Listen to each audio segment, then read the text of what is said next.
wabarakatuh. Saya Anjas Saputra dengan NIM 240500134. Saya Muhammad Ramadan dengan NIM 2405118. Saya Ahmad Aspan dengan NIM 2405906.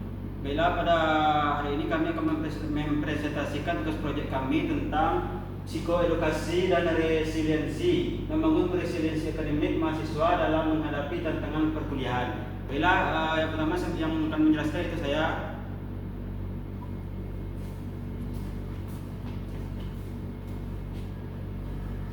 Latar belakang masalah. Yang pertama yaitu perkuliahan menuntut kemampuan akademik sekaligus daya tahan emosional untuk menghadapi berbagai tantangan. Yang poin yang kedua itu banyak mahasiswa tertekan oleh tumpukan tugas, nilai yang tidak sesuai harapan dan kesulitan beradaptasi dengan lingkungan baru. Yang poin ketiga yaitu kondisi ini menyebabkan mahasiswa rentan kehilangan motivasi belajar dan mudah menyerah di tengah jalan.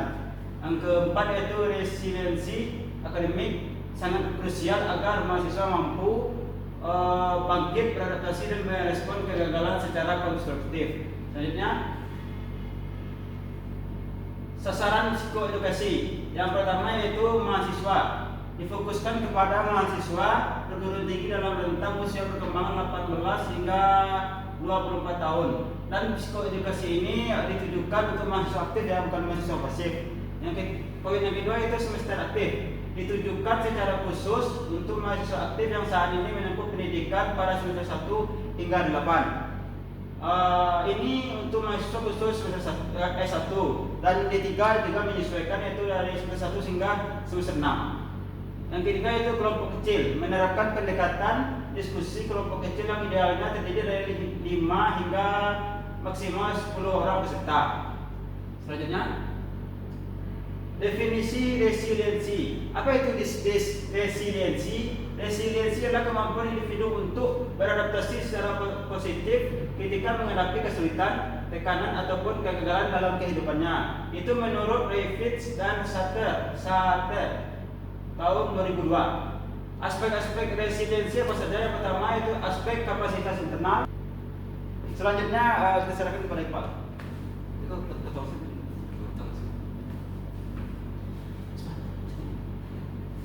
Baik, terima kasih kepada Andri. Nah teman-teman, sekarang kita masuk ke aspek-aspek resiliensi. Teman-teman, resiliensi itu tidak muncul secara tiba-tiba, namun ada faktor-faktor tertentunya. Misalnya bagaimana kita bisa mengatur emosi kita, bagaimana kita bisa memecahkan masalah tersebut, dan optimisme menjadi jalan keluar untuk memecahan masalah tersebut. Nah, resiliensi ini bisa muncul misalnya melalui support system, misalnya dari keluarga, teman sebaya, atau lingkungan sekitar, atau lingkungan positif yang dapat juga membentuk kesehatan mental kita. Di sini teman-teman ada aspek-aspek resiliensi. Yang pertama itu ada kapasitas internal.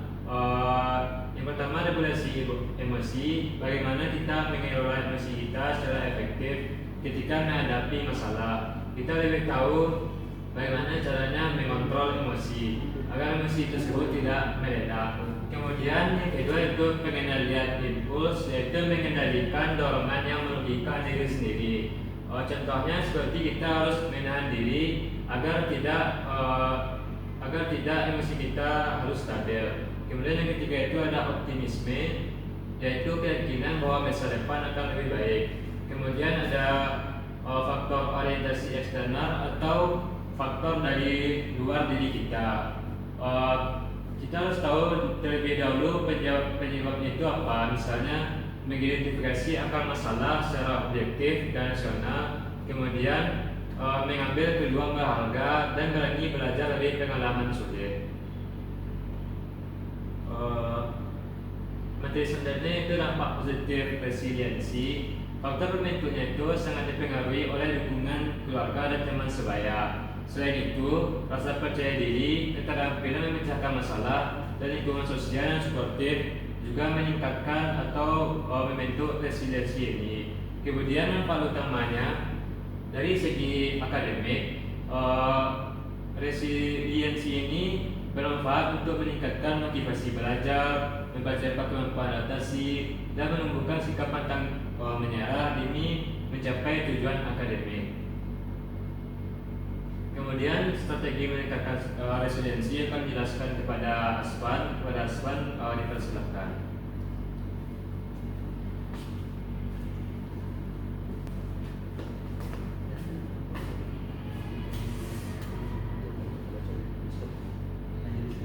Oke, kita masuk ke dalam strategi dan kita masuk pada hal yang praktikal, yaitu strategi meningkatkan resiliensi. Jadi untuk meningkatkan resiliensi, yang pertama kita harus menentukan tujuan realistis, yaitu dengan membuat target belajar yang jelas, terukur, dan dapat dicapai untuk terus menjaga fokus. Lalu menerapkan growth mindset, yaitu mengembangkan pola pikir berkembang. Jadi setiap kegagalan akademik dipandang sebagai proses pembelajaran yang berharga. Selanjutnya yaitu membangun sosial, yaitu dengan membangun jaringan pertemanan yang positif dan jangan pernah ragu untuk meminta bantuan saat membutuhkan. Kemudian pemecahan masalah, yaitu melatih kemampuan berpikir secara optimis, mengidentifikasi masalah, dan melakukan refleksi diri secara berkala. Jadi selanjutnya metode psikoedukasi, pendekatan diskusi kelompok, kegiatan yang berlangsung selama 60 menit dengan metode pembelajaran interaktif. Jadi peserta akan diberikan pemahaman konsep esensial sebelum diarahkan untuk berdiskusi secara aktif. Melalui kelompok kecil, mahasiswa saling berbagi pengalaman menghadapi kesulitan kuliah dan bersama-sama merumuskan strategi terbaik untuk mengatasinya secara adaptif.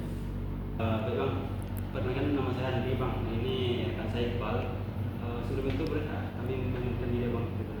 Baik, mungkin kenalin nama aku Muhammad Kalimani. Bisa berbagi. Mas, kami mau nanya ya, Bang, tentang kesulitan apa nih berkuliah di UNP?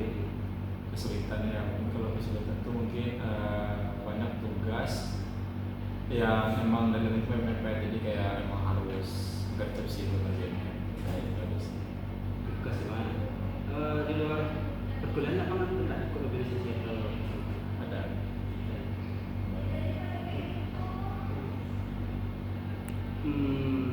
Kesulitannya kalau dari teman kita ada, Bang, kesulitan dari teman gitu, ada teman yang kurang pergaulan sama kita gitu.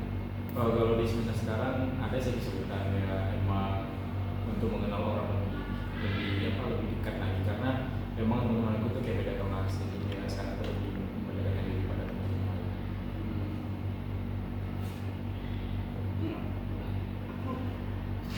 Kan kata dulu kan puasa lah kan. Ada nih, tapi Itu sih ya. itu sih tugasnya banyak gitu, mah jadinya baik gitu, Baik-baik suatu. itu sama organisasi gitu, nah sama kawan yang kurang friendly gitu, nah. Kalau kurang friendly sih kayak semester ini emang Susah. susah pada bubar semua, misalnya bubar tuh kayak di kelas lain aku kayak Oh, beda gitu. beda, jadi kayak harus mendekatkan diri lagi Ah, gitu. orang-orang. Jadi solusinya kan Bang, kalau misalnya tugas kita banyak tuh kita harus pandai membagi waktu. Misalnya kan Abang tadi organisasi, harus pandai membagi waktunya antara kuliah dan organisasi. Mana lebih penting terlebih dahulu antara kuliah dan organisasi tersebut. Misalnya Abang tugasnya itu banyak, kan bisa dicicil terlebih dahulu supaya nanti pas hari hari dan tersebut tidak keteteran nanti Bang. Jadi solusi dari saya seperti itu. Mungkin kalau masalah perihal teman tadi yang berpisah dari kelas kita gitu ya, Bang, itu sebenarnya kan memang udah atur aja dari awal gitu ya. Jadi mungkin dari kita aja mungkin yang mendekat sama kawan-kawan yang baru itu mungkin gitu aja gitu. Solusi dari kami. Sebenarnya terima kasih banyak, Bang, Pak Iya, Bang. iya sama-sama. Terima kasih. Perencanaan pelaksanaannya diawali dengan pembukaan dan perkenalan selama 5 menit, kemudian pemaparan, yaitu memaparkan materi resiliensi akademik selama 10 menit, lalu inti acara yang dilakukan secara diskusi kelompok interaktif selama 20 menit, dan yang terakhir yaitu presentasi hasil dan penutup selama 25 menit. Baik, itulah pemaparan materi dari kelompok kami. Sebelum itu saya akan menyampaikan kesimpulannya. Dari materi yang telah kita bahas bersama, resiliensi akademik adalah kemampuan mahasiswa untuk bertahan, bangkit, dan beradaptasi ketika menghadapi berbagai tantangan dalam proses perkuliahan. Kemampuan ini tidak hanya dipengaruhi oleh faktor dari dalam diri seperti regulasi emosi, optimisme, dan efikasi diri, tetapi juga oleh hubungan dari lingkungan sekitar. Dengan demikian, resiliensi akademik yang baik, mahasiswa akan lebih mampu mengatasi stres, menghadapi kegagalan, mempertahankan motivasi belajar, serta mencapai tujuan akademiknya dengan lebih percaya diri. Resiliensi juga dapat ditingkatkan melalui berbagai cara seperti menetapkan tujuan yang realistis, mengembangkan growth mindset, dan melakukan refleksi diri serta membangun dukungan positif dengan orang lain. Baiklah, itu pemaparan dari materi dari kelompok kami. Kalau ada salah kami mohon maaf dalam penyampaian. Kami akhiri. Wassalamualaikum warahmatullahi wabarakatuh.